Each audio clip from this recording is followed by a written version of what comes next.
Hello, it's Rachel from 7 in All, and today I'm here with you for another flip through of Ready to Read. This is Ready to Read 2 at the Pond from Gather Round Homeschool.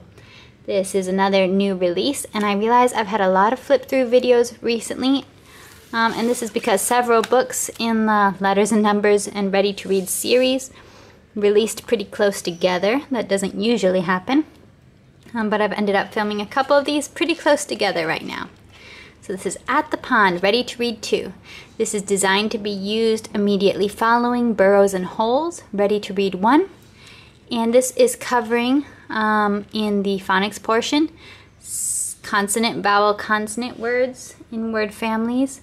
The first book, Burrows and Holes, covers 9 word families with the short vowel A and E, short vowels A and E. And this one covers short vowel word families for I, O, and U in 9 weeks. So this is a 9-week, 4 lessons in a week program, just like the other 2.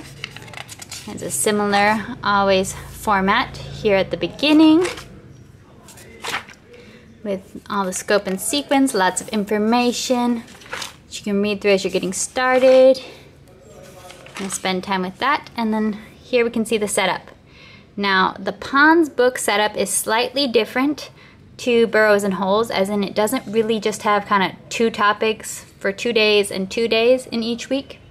Instead, it's more of kind of a 1-week arching topic that kind of all connects within each week, but then there's kind of like 4 different elements within a topic. So I'll show you how that works a little bit. We have the similar weekly snapshot page that shows your science topic, your Bible, your language arts, which always includes a word family, a sight word, and a consonant blend. The sight word focus for this book is number words. So that is a sight word focus throughout the book. We have our math focuses art. The art focus throughout the book is the kind of 8 elements of art. So the first one you'll see here is lines, and then they go through all different 8 elements throughout the book. The Bible focus, and there is a note on this at the beginning, Burrows and Holes, the whole focus was on the book of Proverbs. For Ready to Read 2, or Ponds, the whole focus is on the book of Psalms, which is kind of a cool connection here because we're here reading about ponds, fresh water. There are a lot of references to water in the Psalms. So it seems like a pretty cool connection there to focus in on the book of Psalms here. And then we have our usual lesson setup. A really, really short reading, short, to the point, engaging.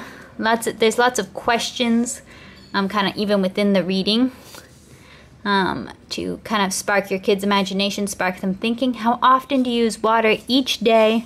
You know, you can always go off into little conversations with your kids. Some pages, but not all, have optional extensions for little, like sometimes a little almost science experiment or just little demonstration if you want to. And then your little Bible connection, which is about the Bible passage, and 3 review questions. So the first week is kind of an intro to what is a pond and what is an ecosystem. Ecosystem is a really big word to be targeting at this kind of first grade level, but it kind of really does it in small bits and pieces.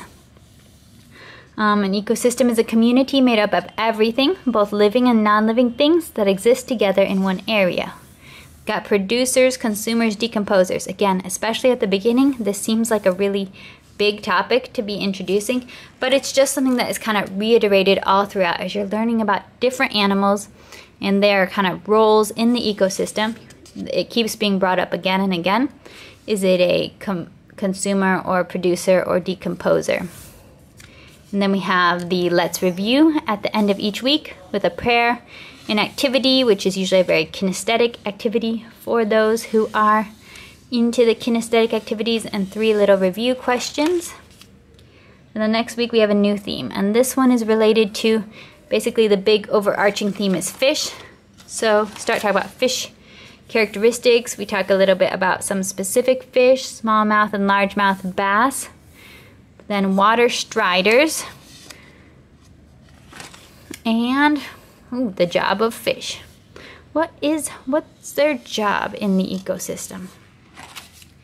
The next week looks like we've got turtles. It's kind of our big theme of this week. Is the bigger theme, turtles in wintertime. What do turtles do in the winter? Then in the end, we talk about one weed that turtles eat, which is the water hyacinth. But the water hyacinth is an invasive species. So that's again, it's a big topic, but it's just kind of talking about it in a practical way, connecting it to turtles. So that's what we have there for the teacher's guide. Ooh, it looks like we're even getting into microscopic life in a pond. I mean, you can't talk about ponds without talking about, pond water and microscopes. That seems to be like, that's a classic, isn't it? I did that in college. I remember we had to go and get water and look at it with a microscope. That's what people think of with ponds. All right, so there's a good little look inside the teacher's guide. Let me see. I don't think we really have too much of an appendix here. Nope. So that's cool. So that's the whole kind of really classic pond ecosystem theme. Then we have our student book. And mine is kind of printed wrong, so please ignore that. If you print correctly and don't add an extra page here, it will be fine. These books are designed to be double-sided printing, but they need to be started on an odd numbered page. You can't add in extra pages without accounting for them, and that was the mistake made here, sadly. Now, still figuring out this whole printing your own digital curriculum thing. There is some learning curve. So if you've seen Burrows and Holes, you've seen that they have a really cool word family introduction page where all the words are underground in a burrow. Here, it's a similar idea, but now themed to the pond. So we've got words on lily pads, and we're starting with the it word family. Very beautiful, but thankfully it's light where you're reading each word. I think it works very well. Here's your consonant blend friend, SPLA, 3-letter consonant blend friend now. A little bit tricky. Then there's calendar work included, so this is prompting you to fill out a calendar that you can use each day. Here is focusing in on word meanings, so the child has to do different tasks.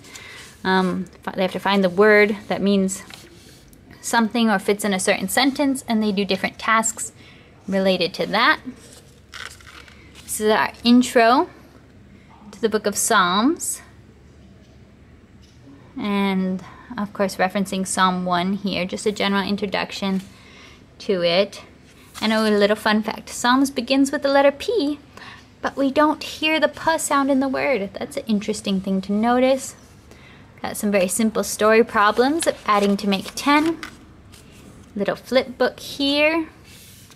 Again, it would have been printed correctly if there had not been user error on our part. Here's our sight word. So this is 0 as a sight word. Very normal. Just do a couple different activities with this word, 0, building familiarity with it. Our social studies focus here is landmarks. You can see that. So that was through the first 2 lessons, by the way. There's about 4 worksheets for every lesson. Here is lesson 3, working with the same word family.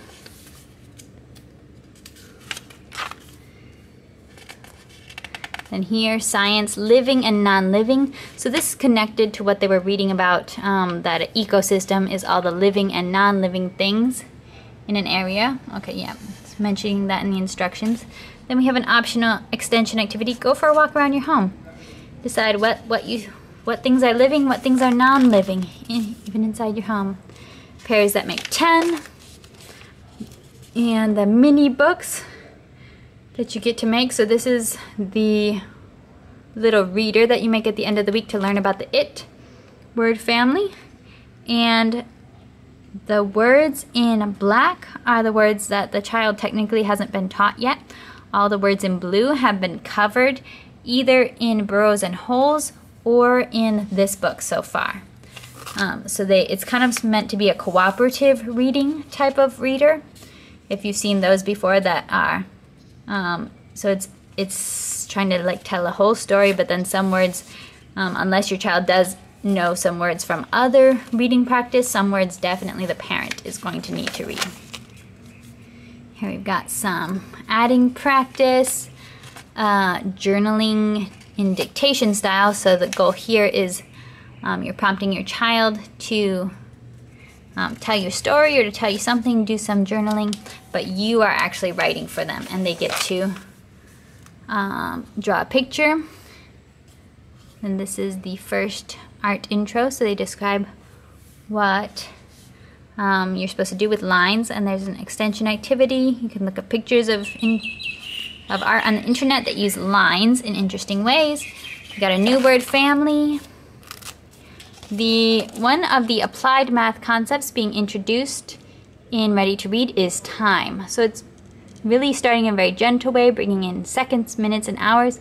This is kind of a sorting activity of what types of activities can you do in a second, minute, and hour, and the pieces are in the appendix. This is introducing David, the author of many of the Psalms. It's a bit of a who was he? Who wrote this book that we're studying about? We're into week 2 now, so yep, and we're in the IP word family. Make a word slider. This is introducing place value for ones and for tens through a little story and activity here. One's pond and tens lake. Here we have fish facts and a dot to dot. One sight word. Let's see if I can find some other interesting things in here. Place value. We're bringing in some just review of things that were touched on in burrows and holes. Graphs, left and right. Some of the shapes, names. Here's some character and social studies, right choices and wrong choices. Bringing in place value. Another mini book, which is going to be not so easy since I didn't print this correctly, but oh well. Pairs that make 10. Okay, now this is another art concept. Shapes. There are both geometric shapes and organic shapes. Words in the family. Oh, and money is also introduced using these bucks, which there is a note in the beginning actually that tells you that you can prepare these manipulatives in advance. You could laminate them as you'd like to. Also the manipulatives for the ones lake and tens pond. That's a good thing. I should have told you that. There are cutouts in the appendix for the ones lake and tens pond. Ooh, let's look at the other cutouts. We've got a life cycle of a duck. Other cutouts. Ooh, that's for a cool underwater puzzle. That is really pretty. That's gonna be fun. Numbers. Cards. Okay, here they are. These are manipulatives that are supposed to be used with ones lake and tens pond. You can cut these out ahead of time before you actually get to those activities, because there's different review activities throughout and you can see how much you want to do with it. For different kids who have a hard time understanding place value, they have the little groups of animals here. So that's just one thing. I think how much you use it is going to depend on your style and also your kid. But if you want to ahead of time, you can cut out and laminate to use these repeatedly or not. Always adapt to you and what your kid needs. See, what's this? Adding to 10 using money. So each kid is going to have a basket, and they only have $10 to buy something. So they get to put 2 things in their basket. You can buy 2 things, but they only have $10, so it has to add up exactly to $10 type of thing. Oh, there was one page I really liked in here, which was about using money for spending, saving, and giving. Kind of the purposes of money. That's cool. That's a nice math page. Oh, seeds. Seeds for different plants. That's a classic. Homeschoolers love seeds. All right, so, oh, this was a cute one. This is a make a little flip book of the days of creation. That's pretty cool. Times. Oh, there was something with like a scientist who's observing a snake. Not sure if I'll be able to find that page, but it was cool. There's definitely a lot of connections between what you're studying in the teacher's guide and what you're doing in here, even though it's more focused in this on the math and phonics, for sure. Well, there's the spend, save, give. It's definitely all connected and very well themed. So that's the book. That's the flip through. I wanted to get this to you guys because I know I've been asked about this and some people are waiting. So if you like this video, please do give it a thumbs up. That helps our channel a lot. And you can subscribe to this channel if you're not already so that you can see more creative and adventurous homeschooling content, which is not always flip throughs. All right, bye.